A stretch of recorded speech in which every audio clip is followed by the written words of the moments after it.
Hello friends, welcome to my channel crack your competition with Anjali. Friends, आज की इस video में हम लोग सोशल साइंस के कुछ इंपॉर्टेंट क्वेश्चंस को पढ़ने वाले हैं। फ्रेंड्स, यदि आप C TET, UP TET, super TET, किसी भी अदर स्टेट के टेट की तैयारी करें, या फिर आप किसी भी शिक्षक भर्ती की तैयारी करें, या फिर आप किसी भी कम्पिटेटिव एग्जाम की तैयारी करें, ये वीडियो आपके लिए काफ़ी यूजफुल हो सकती है, क्योंकि मैंने अपनी वीडियो में बहुत ही सिलेक्टेड क्वेश्चंस को लिया है। तो प्लीज़ वीडियो को लास्ट तक ज़रूर देखिएगा। साथ ही यदि आपको वीडियो पसंद आए तो वीडियो को लाइक एंड शेयर कीजिए। यदि आप चैनल पर नए हो तो चैनल को सब्सक्राइब करके बेल आइकन को प्रेस कर लीजिए। चलिए फ्रेंड्स, वीडियो को शुरू करते हैं। आज का फर्स्ट क्वेश्चन है, वो विदेशी तीर्थयात्री जिसने हर्षवर्धन के दरबार में समय व्यतीत किया वह था? ए फाशियन, बी श्वेन-त्सांग, सी आइचिंग, डी सुंग युन। तो इसका right answer option number B होगा, श्वेन-त्सांग। नेक्स्ट क्वेश्चन है, महापाषाण क्या चिन्हित करने के लिए खड़े किए गए? ए जमीन के आधिपत्य के लिए, बी उपलब्धियों को अंकित करने के लिए, सी परिवार में जन्म के लिए, डी कब्रगाहों के लिए। तो इसका right answer option number D होगा, कब्रगाहों के लिए। नेक्स्ट क्वेश्चन है, जीवन कष्टों और दुखों से भरा हुआ है और ऐसा हमारी इच्छा और लालसाओं जो हमेशा पूरी नहीं हो सकती के कारण होता है। उपरोक्त दीक्षा किसने दी है? ए वर्धमान महावीर, बी ऋषभदेव, सी गौतम बुद्ध, डी शंकराचार्य। तो यह जो दीक्षा दी है वो गौतम बुद्ध ने दी है। ऑप्शन नंबर सी इसका सही आंसर है। नेक्स्ट क्वेश्चन है, निम्न कथनों ए एवं आर को पढ़ें एवं सही विकल्प चुनें। ए रीड और मुनरो का तर्क था कि दक्षिण में सीधे किसानों के साथ ही बंदोबस्त करना चाहिए। आर रीड और मुनरो को लगता था उत्तर से भिन्न दक्षिण में परंपरागत जमींदार नहीं थे। तो फ्रेंड्स, हमारा ए और आर दोनों ही सही हैं, तो हमारा राइट आंसर होगा ऑप्शन नंबर ए और आर दोनों सही हैं। आर सही व्याख्या करता है ए की। फ्रेंड्स, इसी टाइप के आपके क्वेश्चंस अधिकतर सोशल साइंस के आपके सीटेट के ऑनलाइन एग्जाम में पूछे जाते हैं। नेक्स्ट क्वेश्चन है, निम्न में से किस घटना का असम राज्य के साथ अत्यंत महत्वपूर्ण संबंध है? ए मोपिला विद्रोह, बी दक्कन उपद्रव, सी खिलाफत आंदोलन, डी स्वदेशी आंदोलन। तो इसका राइट आंसर होगा ऑप्शन नंबर डी, स्वदेशी आंदोलन का। नेक्स्ट क्वेश्चन है, दादा भाई नौरोजी की पुस्तक poverty and un British rule in India की व्यापक विषय थीम डैश के बारे में है? ए ब्रिटिश भारत सरकार के अभिशासन और प्रबंधन संचालन, बी औपनिवेशिक काल में मुख्यतः बुनकरों को दिए जाने वाले वेतन के भुगतान, सी भारतीय उपमहाद्वीप में ब्रिटिश शासन राज के आर्थिक प्रभाव के, डी ईस्ट इंडिया कंपनी के अधिकारों को दिए जाने वाले वेतन और सुविधाओं के बारे में। तो यह जो है फ्रेंड्स, ये भारतीय उपमहाद्वीपों में ब्रिटिश शासन के आर्थिक प्रभाव के बारे में है। ऑप्शन नंबर सी इसका सही आंसर है। नेक्स्ट है, निम्नलिखित में से किस भाषा समूह के लिए गांधीवादी श्री पोटी श्रीरामुलु ने अलग राज्य की मांग करते हुए अनशन किया जिस पर उनकी मृत्यु हो गई? ए तमिल, बी कन्नड़, सी तेलुगु, डी मलयालम। तो इसका राइट आंसर हो जाएगा हमारा ऑप्शन नंबर सी, तेलुगु भाषा। नेक्स्ट क्वेश्चन है, निम्नलिखित कथनों ए, बी तथा सी पर विचार कीजिए तथा सही विकल्प का चुनाव कीजिए। ए कर्क रेखा व मकर रेखा के बीच के क्षेत्र को शीतोष्ण कटिबंध कहा जाता है। ए वाला हमारा गलत है फ्रेंड्स। बी है ताप कटिबंधों का वर्गीकरण देशांतों के आधार पर किया जाता है। ये वाला भी हमारा गलत है। सी नंबर है शीत कटिबंध में सूर्य की किरणें तिरछी पड़ती हैं तथा कम ताप देती हैं। सी वाला हमारा सही होगा, तो हमारा आंसर होगा ऑप्शन नंबर सी, केवल सी सही है। नेक्स्ट क्वेश्चन है, निम्न में बेमेल को छांटिए। ए संवहनीय वर्षा, बी पर्वतीय वर्षा, सी चक्रवाती वर्षा, डी ज्वारीय भाषा। तो यहाँ पर जो ज्वारीय भाषा है ये बेमेल है, यानी कि ये इन तीनों से भिन्न है। ऑप्शन नंबर डी इसका सही आंसर है। नेक्स्ट क्वेश्चन है, ज्वार भाटा के विषय में संबंध में कौन सा कथन सही है? ए निम्न ज्वार नौ संचालन में सहायक होता है, बी महीने में 2 बार महासागरीय जल का उठना एवं गिरना ज्वार भाटा कहलाता है, सी जब जल अपने निम्न स्तर तक आ जाता है तथा तट से पीछे चला जाता है तो उसे ज्वार कहा जाता है। डी सूर्य व चंद्रमा के शक्तिशाली गुरुत्वाकर्षण बल के कारण पृथ्वी की सतह पर ज्वार भाटे आते हैं। तो इसका right answer option number D हो जाएगा। नेक्स्ट क्वेश्चन है, सबसे उचित विकल्प को लेते हुए वाक्य को पूरा करें। सामाजिक विज्ञान के शिक्षण में हम अंतर विषय उपागम का प्रयोग करते हैं डैश। ए यह सुनिश्चित करने के लिए कि पाठ्यक्रम पूरा हो जाए। बी विषयगत सीमाओं के अंतर्गत अधिगम दशाएं निश्चित करने के लिए। सी विषयों के बीच अंतः संबंध तथा अंतः निर्भरता का निर्देशन करने के लिए। डी कक्षा को अधिक सजग एवं क्रियाशील बनाने के लिए।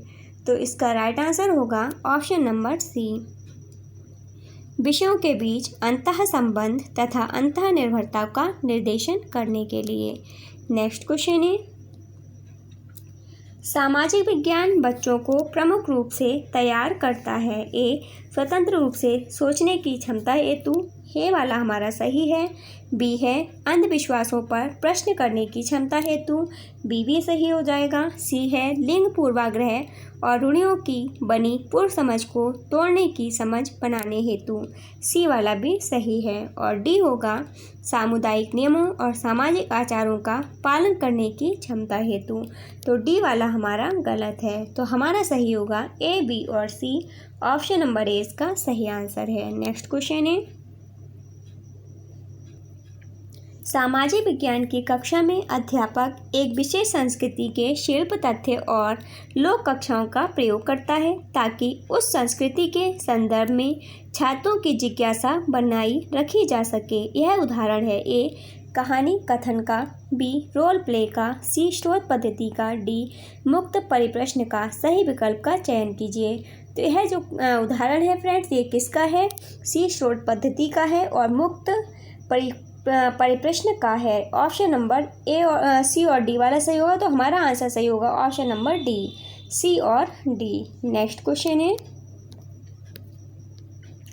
एक लोकतांत्रिक कक्षा में शिक्षकों की क्या जिम्मेदारी है? ए कक्षा संबंधी निर्णय सरकार के लिए छोड़ना, बी कक्षा में अनुशासन संबंधी मुद्दों को नज़रअंदाज करते हुए पाठ्यक्रम पर ध्यान देना, सी स्कूल प्रबंधन और छात्रों के बिना स्वतंत्र रूप से नियम और कायदे स्थापित करना, डी छात्रों को अपनी बात स्वतंत्र रूप से कहने के युक्तिपरक अवसर प्रदान करना। तो इसका right answer option number D हो जाएगा, छात्रों को अपनी बात स्वतंत्र रूप से कहने के युक्तिपरक अवसर प्रदान करना। नेक्स्ट क्वेश्चन है, विभाजन विषय पर चर्चा के लिए आप कक्षा में कौन सा प्राथमिक स्रोत ला सकते हैं? ए दिल्ली के पुराने किले में सन 1948 के शरणार्थी कैंप की तस्वीरें चित्र, बी गदर एक प्रेम कथा चलचित्र film, C Train to Pakistan उपन्यास नॉवल, डी तमस कहानी से उद्धरण। तो हम कौन से प्राथमिक स्रोत ला सकते हैं? तो इसका right answer option number A हो जाएगा, दिल्ली के पुराने किले में सन 1948 के शरणार्थी कैंप की तस्वीरें या चित्र। नेक्स्ट है, मान लें कि आप छात्रों को वेतन दरें तय करना सिखाना चाहती हैं। निम्नलिखित में से कौन सा अति प्रासंगिक है? ए श्रमिकों से आंकड़े एकत्रित कर, ए वाला हमारा सही होगा। बी है वेतन पर सरकारी विवरण, बी वाला भी सही होगा। सी है श्रम कानून संहिता, ये भी सही हो जाएगा। डी है उपभोक्ता व्यय का सर्वेक्षण, ये गलत होगा। तो हमारा आंसर होगा ए, बी और सी। तो ऑप्शन नंबर ए इसका सही आंसर है। नेक्स्ट क्वेश्चन है, निम्नलिखित में से कौन से उदाहरण प्राथमिक स्रोतों के हैं? ए चित्र, बी विश्वकोश, सी भाषण, डी डायरियाँ। तो इनमें से हमें चुनाव करना है कि कौन से प्राथमिक स्रोतों के उदाहरण हैं। तो हमारे जो प्राथमिक स्रोतों के उदाहरण हैं वो चित्र हो जाएगा, भाषण हो जाएगा और डायरियाँ हो जाएगा। तो हमारा आंसर होगा ए, सी और डी। ऑप्शन नंबर बी हमारा सही आंसर हो जाएगा। नेक्स्ट क्वेश्चन है,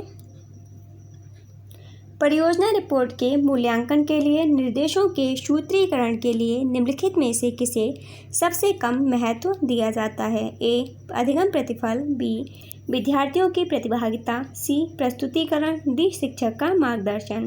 तो इसका राइट आंसर होगा ऑप्शन नंबर डी, शिक्षक का मार्गदर्शन। नेक्स्ट क्वेश्चन है, सामाजिक विज्ञान की कक्षा में अधिगम के लिए आकलन निश्चित करता है। ए, शिक्षक को अपनी शिक्षण अधिगम प्रक्रिया को पुनरावलोकन, समीक्षा तथा रूपांतरित करने के लिए। ए वाला हमारा सही है। बी है, छात्रों को अपने समवयस्कों के आकलन का लगातार प्रयोग करना। बी वाला हमारा नहीं होगा, ये गलत है। सी है, आकलन की बहुविध रणनीतियों का प्रयोग करना। सी सही हो जाएगा। और डी है, आकलन की रूपरेखा को प्रतिपादित करते समय बोर्ड के दिशा निर्देशों का उपयोग करना। डी वाला भी हमारा गलत है। तो हमारे ऑप्शन सही होंगे ए और सी। तो हमारा ऑप्शन सही हो जाएगा बी नंबर, ए और सी। नेक्स्ट क्वेश्चन है,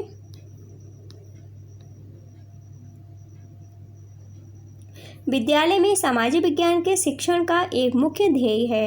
ए, अपने छात्रों में अपने सामाजिक तथा भौतिक संसार को समझने के लिए सही ज्ञान, मनोवृत्तियों तथा झुकाव को बढ़ावा देना। बी, बीते हुए ऐतिहासिक काल के बारे में सूचना प्रदान करना। सी, प्राकृतिक संसार के बारे में प्रयोगात्मक तथा वैज्ञानिक जांच, परिप्रश्न करने के कौशल को विकसित करना। डी, आधारभूत भाषा, विषयकता तथा क्षमता, योग्यता को अर्जित एवं विकसित करना। तो हमारा राइट आंसर होगा ऑप्शन नंबर ए, छात्रों में अपने सामाजिक तथा भौतिक संसार को समझने के लिए सही ज्ञान, मनोवृत्तियों तथा झुकाव को बढ़ावा देना। नेक्स्ट क्वेश्चन है, भूगोल शिक्षण का प्रयास होना चाहिए। ए, जिस संसार में हम रहते हैं उनकी समझ के लिए अवधारणाओं से परिचय कराना। ए वाला सही हो जाएगा। बी है, विभिन्न क्षेत्रों की परस्पर आश्रितता की समझ को बढ़ाना। बी वाला नहीं होगा। सी है, पर्यावरण संसाधनों के संरक्षण के प्रति संवेदनशील बनाना। सी वाला सही होगा। तो हमारा आंसर होगा ऑप्शन नंबर बी, ए और सी। नेक्स्ट क्वेश्चन है, निम्नलिखित में से कौन सा शिक्षण अधिगम का संसाधन नहीं है। ए, पाठ्यपुस्तक। बी, मानचित्र। सी, प्रदर्शन। डी, नमूना मॉडल। तो इसका राइट आंसर होगा ऑप्शन नंबर सी, प्रदर्शन। नेक्स्ट क्वेश्चन है, पोस्टर डैश का उदाहरण है। ए, ग्राफिक सामग्री। बी, त्रिआयामी 3D सामग्री। सी, श्रवण दृश्य सामग्री। डी, प्रक्षिप्त सामग्री। तो जो पोस्टर है वो एक ग्राफिक सामग्री का उदाहरण है। ऑप्शन नंबर ए इसका सही आंसर है। नेक्स्ट क्वेश्चन है, सामाजिक विज्ञान की शिक्षिका होने के नाते आपको नदी के द्वारा बनाई गई आकृतियों पर कक्षा लेनी है। निम्नलिखित में से कौन सा शिक्षण अधिगम सामग्री कक्षा में प्रयोग की जा सकती है। ए, भारत का प्राकृतिक मानचित्र। बी, भारत का राजनीतिक मानचित्र। सी, बाढ़ग्रस्त मैदान का उपग्रह से प्राप्त चित्र। डी, भूपेन हजारिका द्वारा गाया गया गंगा गीत। तो इसका जो राइट आंसर है वो ऑप्शन नंबर सी होगा, बाढ़ग्रस्त मैदान का उपग्रह से प्राप्त चित्र। नेक्स्ट क्वेश्चन है, बहुवैकल्पिक प्रश्नों पर आधारित आकलन के विषय में कौन सा कथन सत्य है। ए, पाठ्यक्रम का विस्तृत प्रयोग संभव। सही हो जाएगा ये। बी, केवल योगात्मक आकलन के लिए प्रयुक्त। ये वाला गलत होगा। सी है, भाषाई योग्यता का सीमित आकलन। सी वाला सही होगा। डी है, विद्यार्थी में सुधार के लिए सीमित संभावना। डी भी सही हो जाएगा। और यह है, मूल्यांकन में पक्षपात की कम संभावना। ये वाला भी सही है।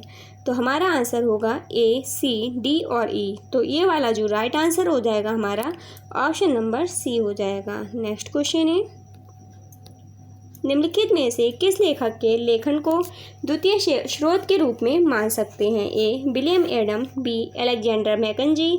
सी, हेरोडोट्स। D, Richard Evans. तो इसका राइट आंसर होगा option number D, Richard Evans के। नेक्स्ट क्वेश्चन है, निम्नलिखित में से कौन से प्रश्न ज्ञानात्मक प्रक्रिया के विश्लेषण पहलू का आकलन करते हैं। ए, रोजा पार्क्स कौन थी, उन्होंने कैसे वियोजन विभेद के कानून का विरोध किया। ए वाला हमारा नहीं होगा फ्रेंड्स, गलत होगा ये। बी है, 1964 का नागरिक अधिकार कानून 2005 के सूचना का अधिकार से कैसे अलग है। ये वाला सही होगा, बी वाला। सी है, आर्थिक और गैर आर्थिक गतिविधियों में भेद कीजिए। ये भी सही हो जाएगा। डी है, कानून बनाने में राष्ट्रपति की भूमिका का व्याख्यान कीजिए। ये वाला क्वेश्चन नहीं आएगा इसमें। ई है, 3 विशिष्टताओं को सूचीबद्ध कीजिए। ये भी नहीं होगा। तो हमारा आंसर होगा बी और सी। ऑप्शन नंबर बी इसका सही आंसर होगा। नेक्स्ट क्वेश्चन है, भूकंप के विषय का परिचय देने के पहले निम्नलिखित में से कौन से विषय को पढ़ाया जाना आवश्यक है? ए शैलभूत मैग्मा, बी बहिर्जात बल 2 बहिर्जात बल, 3 नंबर है स्थलमंडल और 4 नंबर है उपकेंद्र। तो इसका हमारा सही हो जाएगा पहला शैलभूत मैग्मा और तीसरा स्थलमंडल, इन दोनों को पढ़ाया जाना आवश्यक है। तो हमारा हो जाएगा ऑप्शन नंबर बी 1 और 3। नेक्स्ट क्वेश्चन है, श्री कमल अपने छात्रों को सामाजिक विज्ञापन की अवधारणा समझाना चाहते हैं। निम्नलिखित में से कौन सा उदाहरण सबसे कम प्रासंगिक है? ए स्वच्छ भारत अभियान पर पट विज्ञापन का प्रदर्शन, बी कन्या भ्रूण हत्या पर पर्चा वितरण, सी धूम्रपान के दुष्परिणामों पर समाचार पत्र का विज्ञापन, डी एक राजनीतिक दल का चुनावी घोषणा पत्र जिसमें बताया गया है कि वे किन मुद्दों पर काम करेंगे। तो हमारा ऑप्शन नंबर डी इसका सही आंसर होगा। ये वाला जो है ये सबसे कम प्रासंगिक है। नेक्स्ट क्वेश्चन है, हरित गृह प्रभाव की प्रक्रिया के बारे में सिखाने के लिए निम्नलिखित में से कौन सा उदाहरण सबसे उपयुक्त है? ए गर्म दिनों की खड़ी कारें, बी उच्च तापमान वाले शहरों के ऊपर उड़ने वाले हवाई जहाज, सी समुद्र का स्तर बढ़ना, डी वनों और वृक्षों का विनाश। तो इसका राइट आंसर हमारा ऑप्शन नंबर ए हो जाएगा, गर्म दिनों में खड़ी कारें। फ्रेंड्स, आज की वीडियो में बस इतना ही। आपको वीडियो कैसी लगी प्लीज़ कमेंट बॉक्स में ज़रूर बताइएगा। यदि आपको वीडियो पसंद आई हो तो वीडियो को लाइक एंड शेयर कीजिए। यदि आप चैनल पर नए हो तो चैनल को सब्सक्राइब करके बेल आइकन को प्रेस कर लीजिए ताकि मैं जब भी कोई भी वीडियो अपलोड करूँ तो उसका नोटिफिकेशन आपको मिल सके। फ्रेंड्स, मिलते हैं नेक्स्ट वीडियो में, तब तक के लिए बाय बाय, टेक केयर।